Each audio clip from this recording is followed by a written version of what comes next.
Dear colleagues and friends, it's a very warm welcome to St. Pölten University of Applied Sciences, the Austrian campus of the EURASHE European University Alliance. Of course, for me, it's a very special and also emotional moment to host this conference, both as the president of EURASHE and CEO of St. Pölten University of Applied Sciences. Yes, we are stronger together. And I think we need even more intense transnational cooperation to really not only preserve but deepen European values and really create an impact on the green, the digital, and also the societal transformation of Europe and beyond. The Europe Universities Initiative and several other initiatives, like, for instance, the ERT initiative, give us fascinating opportunities. There are also some very good first results. The recently announced blueprint for the European degree and European quality assurance and recognition system are, I think, very, very important next steps. Of course, there should not be a unified one-size-fits-all approach. We have to highlight the diversity of our regions, of our various national systems and institutions. We have to acknowledge this diversity as key for the innovation that we need to transform higher education. I think we are all very well aware about the multiple global crises and the various challenges that we face on European, national, and regional levels. And of course, it's, I would say, especially for universities, it's our duty to vote for the protection of academic freedom, also to vote for sustainable and sufficient funding of higher education. Of course, this is necessary, we need it. But this is not enough. I think we tend to hide our own challenges, still stuck in the rather cozy, tiny little bubbles of academic disciplines, individual institutions, and pure academic questions. I think we have to come out of this comfort zone. We have to do our own homework.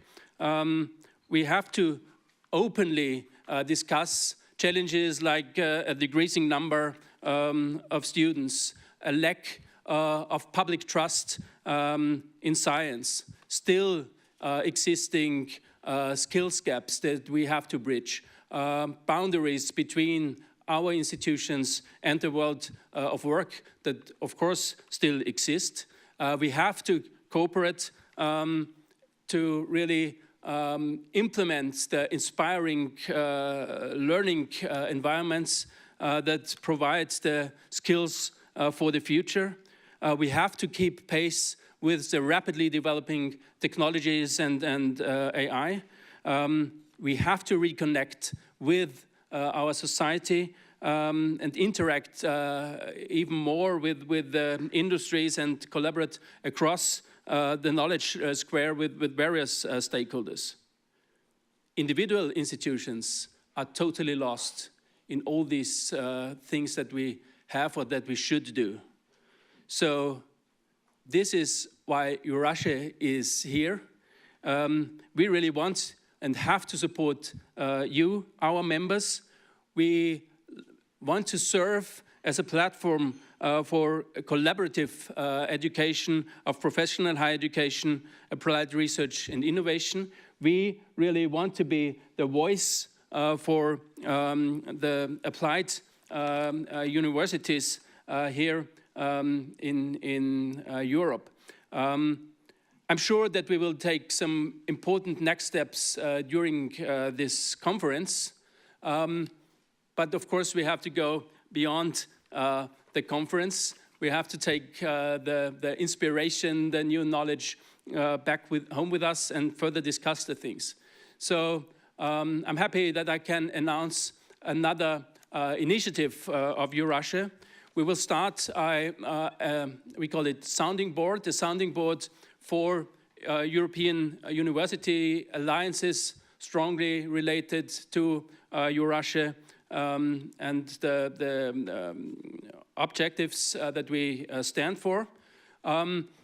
A sounding board also for several other transnational corporations that go beyond the, I would say, usual staff exchange and European project approaches. We start this sounding board already on the 3rd of July. We have our cocktail, EURASHE cocktail in the evening in Brussels, and we use the afternoon for a first meeting. Feel invited, join on site or online, and let continue the discussion about being stronger together, pushing transnational cooperations. Thanks to all of you for attending this conference. Thanks to the colleagues from the EURASHE office and also the colleagues here from our university to make this happen. Let's take further steps to fruitful transnational cooperations. Enjoy the conference. Let's have inspiring discussions. Thanks a lot. Good luck.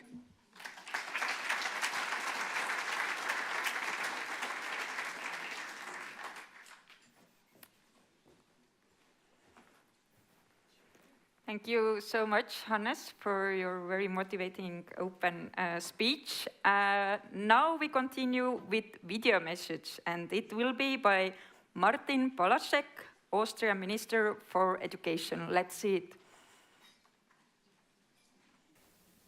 Ladies and gentlemen, esteemed guests and distinguished participants, I am delighted to welcome you to this very special EURASHE 33rd Annual Conference.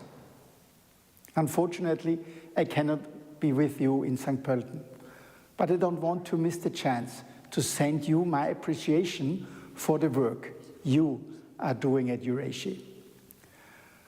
With the conference motto, Stronger Together, EURASHE is once again addressing a central topic.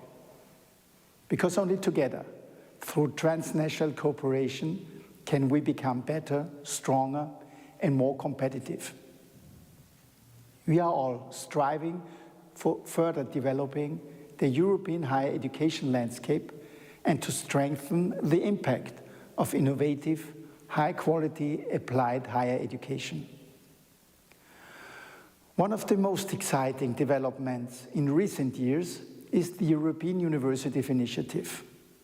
For me, this initiative, as well as the specific European Universities Alliances, are of particular strategic and educational importance. This form of deep cooperation intensifies knowledge transfer between the participating institutions, countries, regions, and other partners. Moreover, the alliances create new concepts for learning and teaching and promote mobility of students and staff. Currently, 16 Austrian higher education institutions are participating in the European Universities Initiative, 4 of which are universities of applied sciences. The collaboration of experts from different countries within the alliance working together on the development and implementation of innovative cooperation projects in teaching, research, and innovation involving the business and society leads to synergy effects that I particularly welcome. The organizer of the conference, the University of Applied Sciences St. Pölten, assumed the coordination of the EURASHE Alliance, becoming the first Austrian University of Applied Sciences to coordinate an alliance. The University of Applied Sciences St. Pölten is uniquely positioned due to its excellent regional and European ties to collaborate with partner institutions under the motto, regional solutions with a European perspective. Together, they develop and test innovative concepts for a future-oriented higher education institution and thus provide significant impetus for the entire European higher education, research and innovation area. At the same time, they also provide important impetus for the regional economy and society. I extend my heartfelt congratulations on the engagement of the involved higher education institutions and on the extraordinary results already achieved. I would like to highlight that the universities of applied sciences naturally cooperate not only within the framework of European university alliances, but also within various national and European programs. They are key players in strengthening the regional innovation system. Among other things, they make a significant contribution to the digital, ecological, and sustainable development of small and medium-sized towns and rural areas towards smart and sustainable regions. Supporting transnational cooperation in higher education is also, therefore, a key issue for me. On this journey of exploration, exchange, and collaboration, let us harness the power of knowledge and synergy to propel our institutions and societies towards a brighter future. I wish you all a fruitful annual conference and a successful European exchange.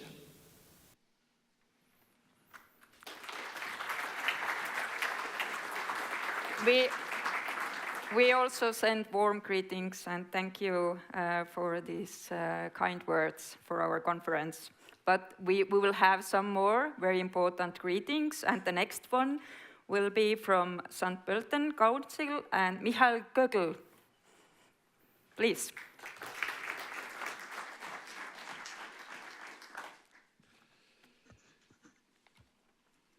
Distinguished guests, thank you and a good morning. Thanks for the kind introduction. I would like to welcome you to the capital of Lower Austria, to St. Pölten, and bring you the best wishes of our Mayor, Magister Matthias Stadler. The city of St. Pölten is proud to have evolved from an industrial city to a city of education. The establishment of the Fachhochschule St. Pölten as a university of applied science was an important step in this direction, as was the expansion of schools, the funding of the Bertha von Suttner Private University, and the establishment of the new Design University here in St. Pölten. Education is one of the most important raw materials on which the city lives today. And education is the factor that gives many people the opportunity to shape their lives as they wish. It's a central element of self-realization. Especially this year, just in time for the 33rd annual conference of EURASHE, the title Stronger Together is more than fitting title under which we meet today. Europe is at the crossroad, and we in Austria, as in the other 26 European countries of the EU, are deciding where we are heading. Towards a Europe that is strong together and overcomes the challenges of the future, or to a Europe that is the sum of national states, competing with each other and stop working together. Our approach in St. Pölten is clear. We need a strong and united Europe. A Europe of peace, of freedom and prosperity.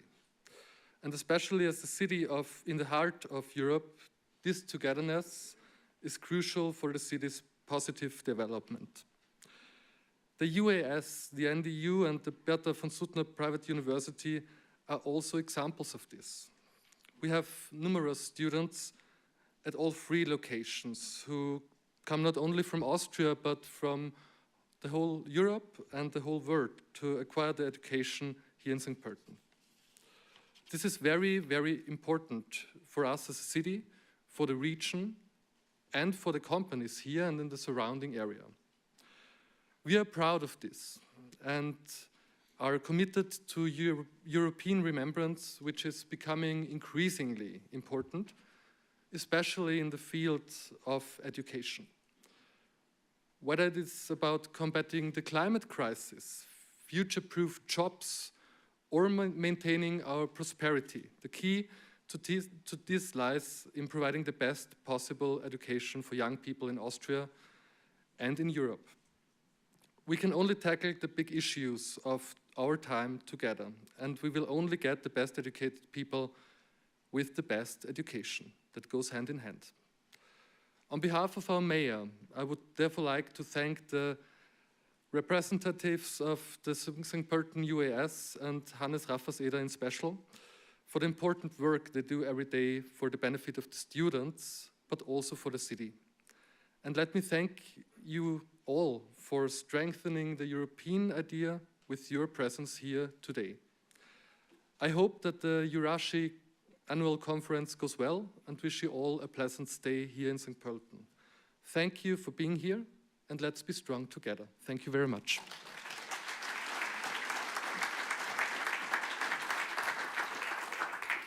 Thank you so much, Michal Gögel, for very warm wishes and good thoughts. And now our final greeting comes also as a video message, and it's by Iliana Ivanova, Commissioner for Innovation, Research, Culture, Education and Youth at the European Commission. So let's see the video. Dear President Raffarseder, members of EURASHE, dear students and colleagues, I welcome you at the 33rd EURASHE Annual Conference. EURASHE has been a long partner of our vision for the European education area. Your members bridge the traditional gap between academic and vocational institutions, uniting staff across borders and working to equip students with the skills and knowledge they need. I am delighted to hear that this year's conference has a focus on transnational cooperation. The challenges of our time become increasingly global, and the transnational education is no longer an added bonus, but a necessity for students, staff, employers, and for a forward-looking society. That is why strong transnational cooperation is at the core of the higher education package we presented in March this year, including the blueprint for a European degree. I warmly thank you for the active and constructive role you played in the development of that package. We built this vision on foundations which you laid long ago, cooperating with sister institutions across borders, time zones, languages, and cultures. To our students, you are both the reason behind these initiatives as well as their active participants. The blueprint for a European degree was proposed to empower you, to offer you more opportunities to take part in study programs with mobility across Europe, and to equip you with the skills needed for the modern economy. Ladies and gentlemen, you have a wealth of knowledge in the room with you, and knowledge is meant to be shared beyond the walls of our institutions and beyond national borders. A European education area of shared knowledge. That is what we're building together. And I thank EURASHE and all those participating today for your leading role in this endeavor. Enjoy the conference.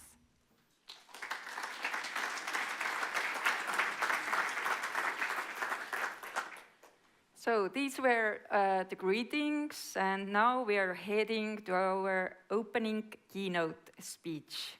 And it's by Sofia Eriksson Waterschut, She is a director for youth, education and Erasmus Plus at the European Commission's Directorate General for Education, Youth, Sport and Culture. She is in charge of European cooperation on higher education, schools and youth policy, managing Europe's flagship program for education, training, youth and sport, Erasmus Plus, with a budget over 26 billion. She launched and manages the European Solidarity Corps, an EU youth volunteering program, and coordinated the 2022 European Year of Youth. She launched flagship actions under the European education area and the EU youth strategy, such as European universities, teacher academies, and Discover EU.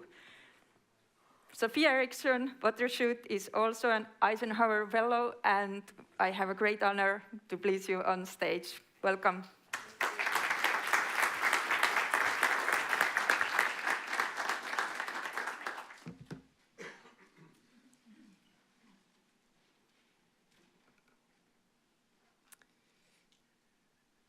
Thank you. Thank you so much for that introduction.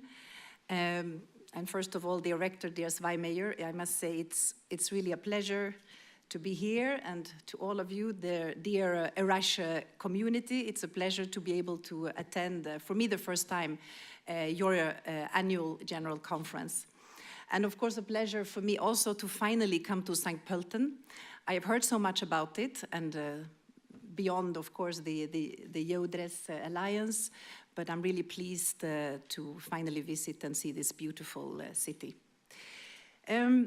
So I will continue a bit here on what our Commissioner Ivanova has already started and got a teaser, because I think we have quite a lot to share with you today, what is happening at European level.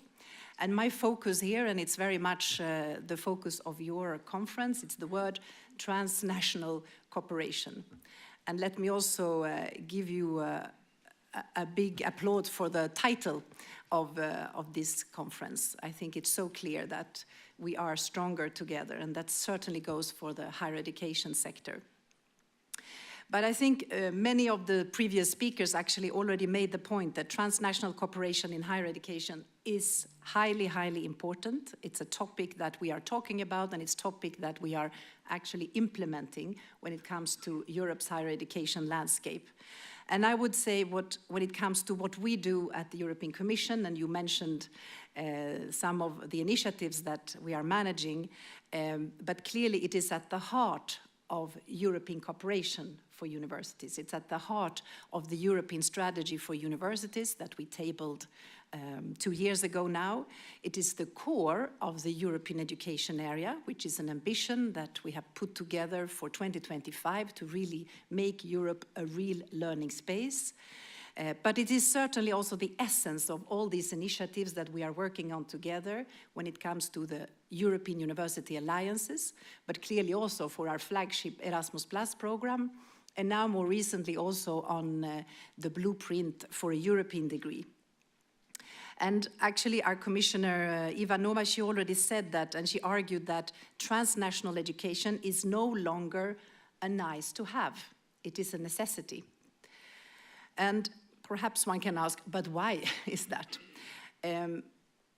Because key challenges of our time, I mean, we know it, they are very much global, but at the same time, Europe needs to stand its part here. Europe has a big challenge in making sure that we can have open strategic autonomy, and it's getting increasingly urgent.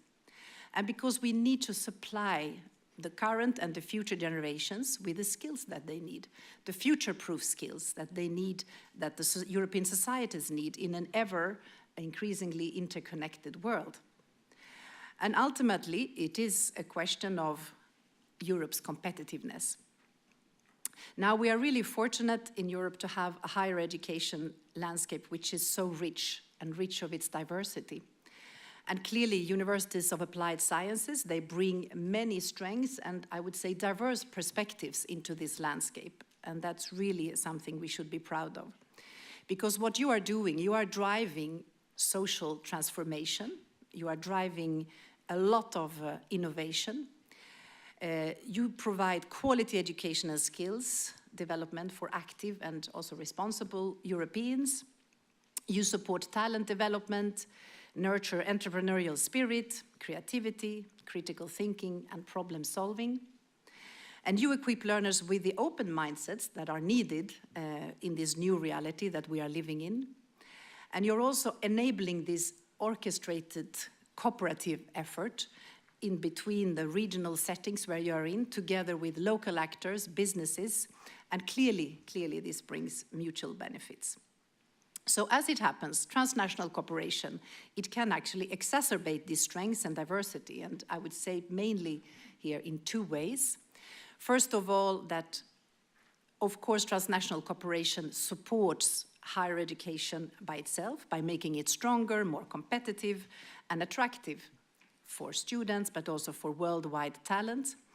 And secondly, by making Europe as a whole stronger, to be more innovative, more entrepreneurial, and hence more responsive to all those global challenges that we are facing. And at the same time, instilling a sense of European belonging. Now, clearly, deeper transnational cooperation can support universities to achieve much more together than they would be able to do by their own. So again, this very much links to the title of today's conference. And what is a better illustration here than the European Universities Alliances? I mean, it illustrates really what we're talking about. Because the alliances are they're pooling together their strengths and their resources to enable knowledge to be more widely disseminated and more openly accessible. And they are embarking, you are embarking, those of you who are here in an alliance, in their joint long-term mission to address all these challenges, but doing it together inside the institutions, across faculties and disciplines, and together in a very diverse teams of academics, of students, staff, and researchers that can all participate and benefit from this in-depth transnational cooperation. And we can see, and it starts really to have a clear impact now, we can see that they do provide rich educational offerings, new educational offerings, which are more flexible, which are more learner-centered, and very often with a strong international curricula and much more mobility opportunities for students, and actually also offering better career perspectives for staff. And all of this in what we tend to say a European inter-university campus, where those diverse teams can work together and try to solve the big societal challenges. So that's why at European level we see transnational cooperation as a strategic investment. And this is an investment in the future of higher education that would be able to boost and even raise strongly its competitiveness and attractiveness, but still keeping and sharing those shared values. So I'm happy to see that we have a number of EURASHE members that are part in this initiative. I think we have at least 4 different alliances where EURASHE members are part of. And this is also because we want this initiative to be inclusive. And when I say inclusive, it can mean many things, but here I want to emphasize we want the initiative to address and include all types of higher education institutions. And in a way, this also represents the essence of the Erasmus Plus program, which I want to highlight as well. The Erasmus Plus funds various forms of cooperation models, and this is a way to meet the various needs of diversity of higher education institutions across Europe. And such cooperation supported by Erasmus Plus can take the form of projects to support learning mobility of staff and learners, of students, blended intensive programs, but there are also many partnerships, so partnerships for cooperation, Erasmus Mundus joint master programs, alliances for innovation, and of course then the most ambitious one, if you look at this as a staircase of level of ambition of cooperation, and the most ambitious one being European University Alliances. And I just want to say, because we are now thinking of the future programs, the future long-term budget, and from our perspective is that in the future Erasmus Plus, we would like to keep this strong diversity of cooperation models. Now, looking more specifically at the European University Initiative and also keeping a bit of a future perspective.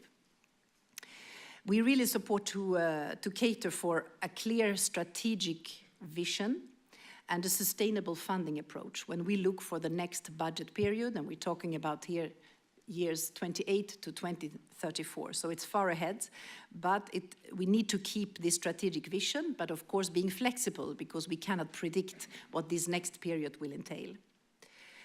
And we are talking here concretely about an investment pathway.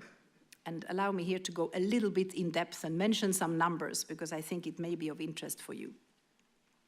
During this time period of the Erasmus Plus program, 2021 to 27, we do have a record budget that we support European University Alliances, and it's up to 1.1 billion euros. And it means then when we were able to roll out the initiative that we could go up to 14.4 million per alliance for European universities. And this is in line with the target that we set 2 years ago in the European Strategy for Universities to have at least 60 alliances that would gather at least 500 higher education institutions across Europe. And this, we will have we are 50 today, we will have 60 very soon. We will announce the results by the end of June. And the funding that we have today is actually guaranteed until 28 and 29. So it's already quite long-term funding. But for the future, our thinking is that an investment pathway for European universities should be there to secure a more comprehensive funding approach. And what do I mean with comprehensive? I mean going beyond education to complement this strong educational dimension with support across all missions of the alliances. And I'm thinking, of course, of creating bridges here to future programs or future EU instruments such as the Research and Innovation Program, the Framework Program 10, Digital Europe, the Cohesion Policy Funds, but also, and this is important, to link it better with national and regional funding. So this is a job not only for the Commission, obviously, we need to do it together with member states because all this hangs together and we need to join forces. But of course, to secure this sustainable funding, we also need to show impact. It is not a given, it is not something automatic. So we have to demonstrate the transformative impact that this initiative has, and already has shown actually, but that the initiative has, it has to be proven that the initiative has a transformative potential, and we need some evidence for that. And we are preparing, and I'm sure some of you may even have contributed to this, but our first evidence report will come at the end of this year, which will show the initiative as a whole, so not go into each of the alliances. And we use here the basis as a monitoring framework that we have co-developed together with you, with the wider higher education community and with member states. And this report will be the evidence that will allow us to take the idea of an investment pathway further. Now, on top of funding, we need to address those obstacles that are there, because we have heard many alliances saying there are too many administrative and legal barriers when you want to cooperate in depth together. And we see it, and it becomes more and more acute because alliances want to really go further and do many joint activities. So what we did with the European Strategy for Universities, we came forward with a number of specific key messages addressed to member states. We had one council recommendation on building bridges for effective European higher education cooperation. And this council recommendation, which was followed up very quickly and endorsed by the council, so the member states, and this targets the main legal and administrative barriers for transnational cooperation. So we hope that member states now are committed to go forward and eliminate and tackle those barriers, because most of the barriers are actually at national level. But as a follow-up, and the Commissioner mentioned this, the Commission tabled a package end of March, and this is what we call a blueprint for a European degree. It is accompanied by 2 Council recommendations, one focusing on quality assurance and recognition, and the other one focusing on attractive and sustainable academic careers. Because we believe that you cannot tackle all those obstacles if you don't, at the same time, also review and actually make sure that your quality assurance and your recognition systems are fully compatible with such in-depth transnational cooperation. And at the same time, we need committed academic staff that are willing and valorized for the work that they do on these joint educational activities. So with these ambitious measures, our objective is really to unlock the full potential for the wide higher education sector here and to push further the agenda of transnational cooperation. And let me also welcome once more the important contribution of EURASHE, because you helped us co-create this new European degree package. Now, I also want to highlight the importance of students here, because students are, we have said it from the start of the in-depth transnational cooperation agenda, and certainly when it comes to the European University Alliances, we cannot do it without the students.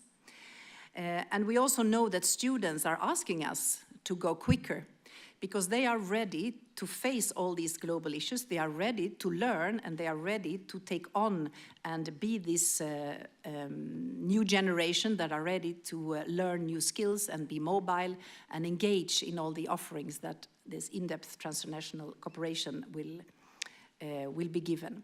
So I really would like to invite everybody to also think of the students' perspective here.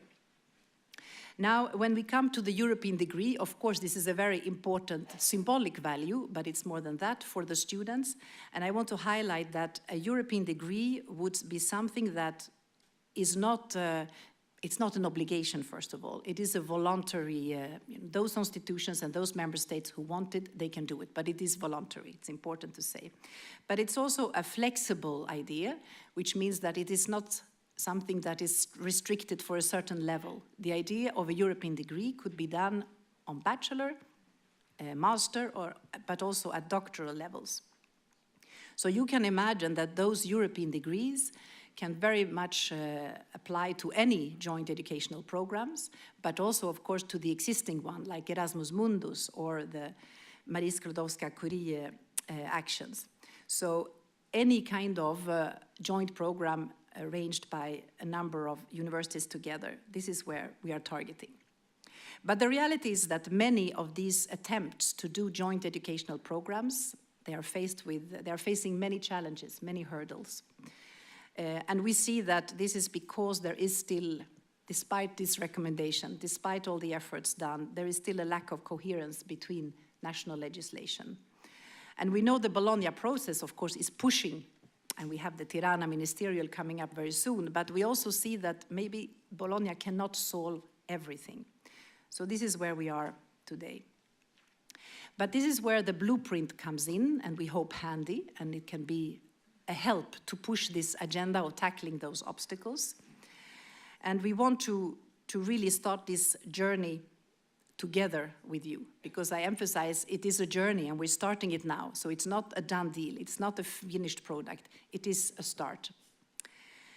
But now, how would it work? Because I'm sure you're wondering, what is this really and how would it work? So I will try to put some keywords here. First thing, indeed, it is available at all levels. I think this is important. And it can be awarded. A European degree should be able to be awarded at either national, regional, or institutional level. And it's important here, it would be embedded in national legislation. There is no European body or anything created for this. This is supposed to be embedded in national legislation. And it would not replace existing degrees. It would be complementary to those degrees that are out there. This is a way of simplifying a framework for joint programs and adding on a simple way of actually gaining or coming towards a European degree. And it would be based on common criteria. And those common criteria would have to be agreed at European level, because we need a commitment here. So those are, I think that is the biggest distinction, embedded in national legislation and based on common European criteria. Now, of course, that means it would be recognized everywhere in the EU. It sort of goes without saying, so that is also part of why it's simple. But important to say, this is about also inclusion. It is about having academic freedom and institutional autonomy still high on the agenda. They would be key features. So European degree is envisaged here as a strong symbol of the European spirit, clearly, and our common academic values in Europe. And I want to refer here to the recent report. I hope you have managed to capture the essence of it. It's a recent report on the future of the single market by Enrico Letta. And here he mentions the European degree as a cornerstone in realizing the fifth freedom in our single market. That means the freedom to move freely, to study, learn, and do research.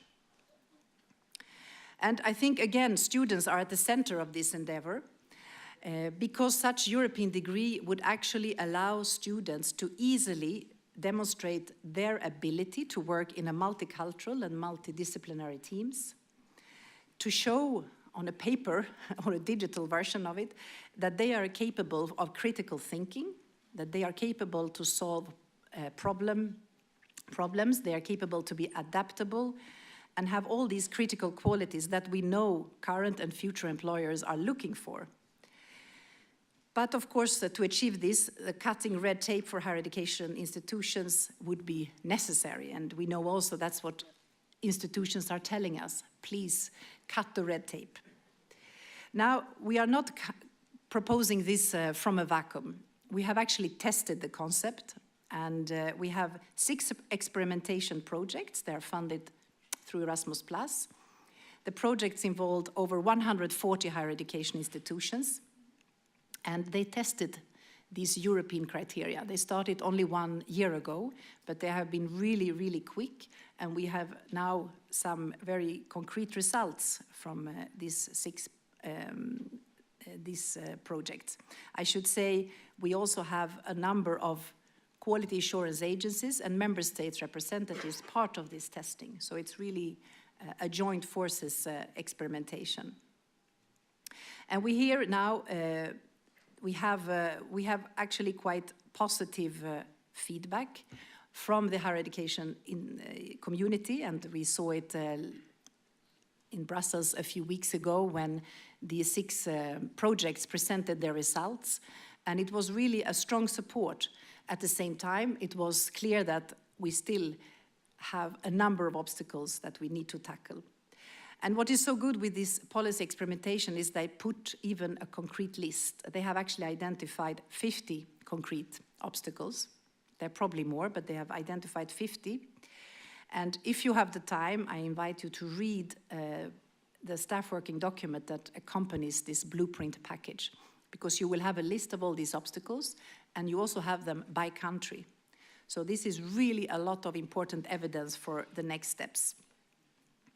And I insist again that it is a journey that is starting today, basically, or at this moment. And we have to, together, co-create, because this is the spirit we always use when we are creating the European University Alliances, European degree, but we also need to co-create how to overcome those 50 obstacles. And of course, together with our member states, and I'm happy the ministers also mentioned this in his intervention. So clearly we count on EURASHE members here to continue supporting this common ambition, and I know you are really a good ally for more thriving higher education in Europe. And I really encourage you to keep the discussions alive in your universities and also reaching out to your member state authorities.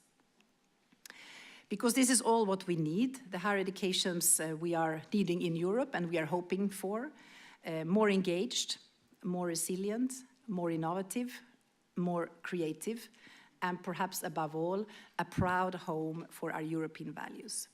So thank you very much for inviting me, and thank you so much for the attention. I'm really happy to further exchange with you on these stimulating topics. Thank you.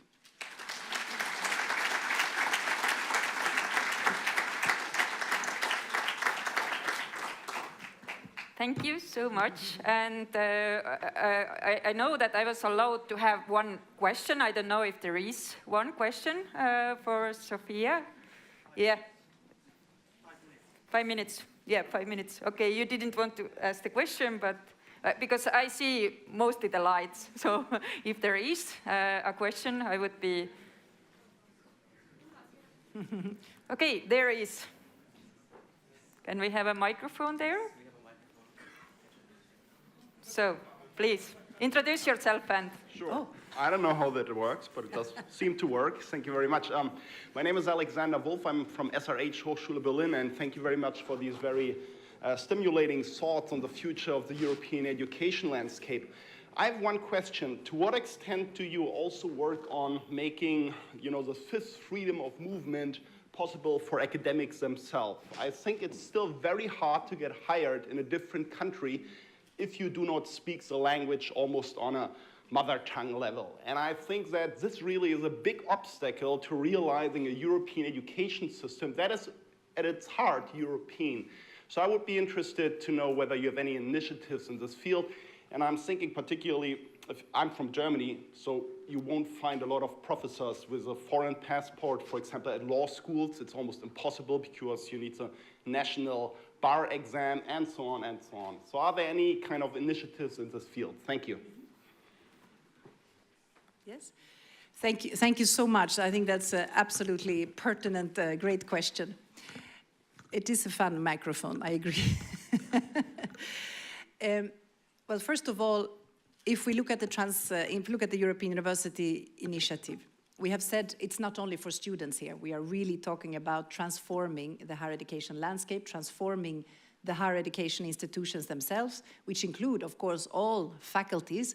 And who are in the faculties? Of course, this is the staff. So the push for mobility in these alliances, and we've set the bar very high, we've set it for 50%, it's actually not only for students, it is for staff. So we want to keep the bar higher.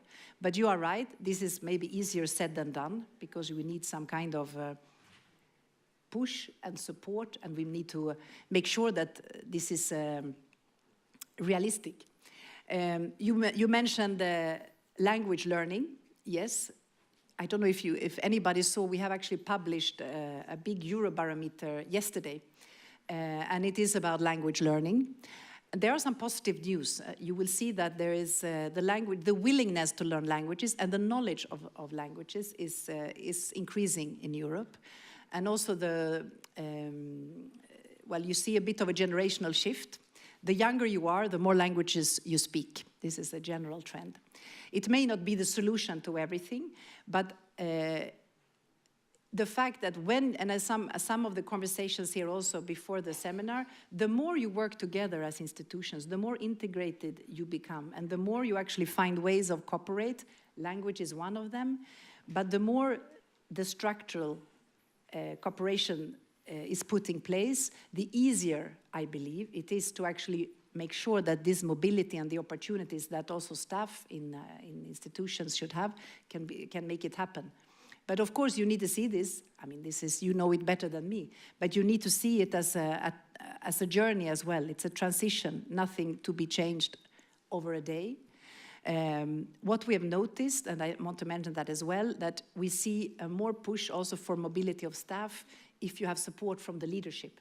So this is another angle that, of course, if the alliance is somehow pushed for by the top leadership, and you are in the room, this is usually when things start to happen. And you can overcome obstacles, be it languages or because of academic calendars, because of resources and so on. You can overcome it easier if you have the willingness of the top level. May not be the full reply, but there are some hints there. And I finish by saying simply that from the Commission side, we hope that the Council recommendation that we have published now on sustainable and attractive academic careers, of course, these are messages, and then we have the subsidiarity, so we are not going to regulate anything.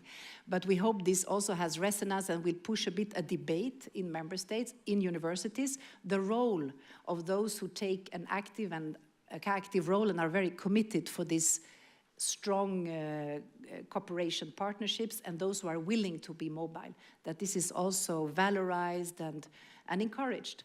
So we are there to facilitate and help, and we can do a lot through our incentives, and certainly Erasmus Plus can also help in this way. You know, we can support a lot of staff mobility with the budget that we have in Erasmus Plus. Okay, thank you. And there was one more, and it's the final question. So please, Michal. Yeah. Sorry, just because it's not my question, but I know that Sophia has to leave this afternoon. Okay. So I'm just wondering, because we have a panel this afternoon on international cooperation, and we've got guests from outside Europe. And I just wanted to, while you're still here, I wanted to know if is David or Sarah or Priti here to see what they think of this. What do you think about Europe doing this transnational cooperation amongst the countries? Do you want to? I'm more of a hockey player than cricket, so sorry for that. So thank you so much, Sophia. It was wonderful hearing you and your views about, you know, how you see transnational cooperation. But I'm in for trans-international cooperation because you are also the director for youth, and I strongly believe that today's youth, you know, may they be in Europe or USA or India, they are more important to have global competencies. And global competencies, I think, is the need of the hour, where the boundaries doesn't exist for the youth because they have vocal opinions about climate change or any other, you know, things. So what I accept your statement is it's more of a strategic initiative to, you know, have this kind of a cooperation existing where boundaries doesn't exist, and mobility is one of the key focus areas for that. So I strongly accept what you say, and looking forward to a stronger Europe, to a stronger partnership between all the European universities, thus embedding an example of how transnational cooperation works. So thank you so much. Okay. Yeah. So, thank you. Yes, one more. Okay, okay. Okay. So this is a challenge. Thank you very much for this very exciting presentation on a project that really will transform Europe to the next level, probably. And in line with what you just said, Priti, my name is Elige Wantland, by the way. I'm the Secretary General of the International Association of Universities, the global one, where we receive many questions about Europe and how it works. And also asking if Europe is not closing in and how it will remain open to the rest of the world. So that is the session this afternoon as well, with our colleagues from the UAE, from India, and from Canada, but many others. And it's very good to have this presentation here for people also to understand what this could mean and how from all these different initiatives in Europe, we will be able to also keep the doors open to these very essential cooperations with the rest of the world. Because, of course, Europe doesn't exist in a vacuum and doesn't exist without the rest of the world. And we know it because, at the same time, Europe is a strong attractor of talent. And we have to be very careful about that as well, because we need balanced mobility, we need capacity building elsewhere. So it's an extraordinary example of how things can evolve at a regional level, and an example for many other parts of the world. And I think this is a conversation that will need to take place in many different settings for people to understand correctly how this evolves and how it is a strengthening of a region, yet also an opening up to many other dynamics for us to remain stronger together, but internationally way beyond the limits of Europe. Okay. So, third time. Thank you.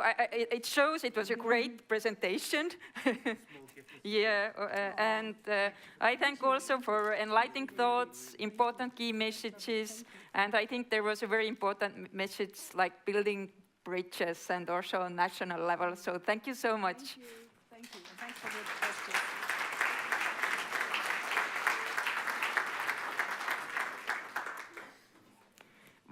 We are a bit behind schedule, but we have quite long lunch, so pre-prepared. So, but we have very important sponsorship in Product Showcase in here going to be, and it's by Steelcase Learning Group. They are associate member of EURASHE, and they provided the chairs you will see here, and also